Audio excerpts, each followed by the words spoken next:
ბათუმის წმინდა ეკატერინეს სახელობის სათნოების სავანეს დღეს ბიზნესმენ ქალთა ასოციაციის წევრები ეწვივნენ და საახალწლო საჩუქრები გადასცეს. საქველმოქმედო აქციის მონაწილეებმა განაცხადეს, რომ ეს ერთგვარი მესიჯია საზოგადოებისთვის, რომ სხვა ორგანიზაციებმაც მათ მიბაძონ და მზრუნველობა მოკლებულ პირებს დღესასწაულები ხშირად გაულამაზონ.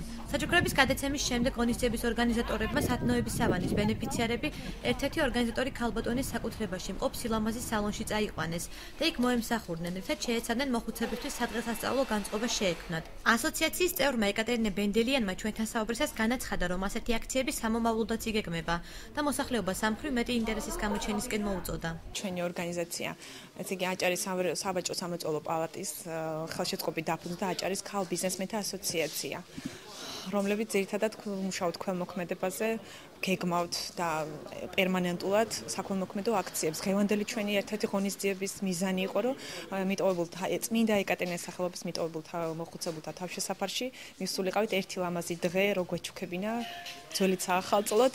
ნამდვილად კმაყოფილი ვარ ყველაფრით. და ამიტაც კმაყოფილი ვარ, რომ იუბილარი რო ხდები ხოლმე რაზებს ჩუქნიან დღევანდელი დღით ნახეთ ნამდვილად კმაყოფილი ვარ. დღევანდელი დღე ჩვენთვის სასიხარულო იყო, რომ გითხრენ, რომ ასე მივდივართ და წამოდი და წამოვედი, უცბად გავი და წამოვედი სიხარული აღფრთოვანებით წამოვედი.